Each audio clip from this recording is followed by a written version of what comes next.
நீங்க பார்க்க போறது ஒரு அற்புதமான கலைப்படைப்பு. கோர்வேல டர்னிங் பார்டர் வச்ச காஞ்சிபுரம் பட்டு சாரி. இதனுடைய ஸ்பெஷாலிட்டியே இந்த பார்டர் தாங்க. தொடர் புட்டா டர்னிங் பார்டர்னு சொல்லுவாங்க. இந்த டர்னிங் பார்டர்ன்றது பாத்தீங்கன்னா பேக் சைட்ல கட்டிங்கே இருக்காது. உங்களுக்கு அப்படியே தொடர்ச்சியா கையிலேயே பண்ணிட்டு வரணும். அதுக்கு தாங்க இதுக்கு வந்து ஸ்பெஷல்.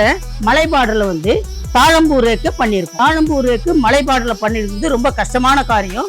ஒவ்வொரு இழையும் கோத்து வாங்கணும். இந்த தாழம்பூர் ரேக்கு மேல பாத்தீங்கன்னா மாங்காய் புட்டா சின்ன சின்னதா. முந்தானி பாத்தீங்கன்னா பார்டர்ல இருக்கிறதையே முந்தானில 2 பக்கமும் கொடுத்துருக்கோம். உடல்ல வந்து வித்தியாசமா வந்து நீல டைப்ல டைமண்டு, கண்ணு, வங்கி எல்லாத்தையும் சேர்த்து அப்படியே பட்டையா கொடுத்துருக்கோம். இதுக்கு பிளவுஸ் வந்து அதே டர்னிங் பார்டரை பிளவுஸ்ல கொடுத்துருக்கோம். இந்த கார்த்திகை தீபத்துக்கு உங்க வீட்லயும் ஒளிமயமான எதிர்காலம் வரணுன்றதுக்காக காஞ்சிபுரம் பிஎம் சில்க்ஸ் வந்து இப்படிப்பட்ட அற்புதமான கலைப்படைப்புடைய சேலையை வாங்குங்க.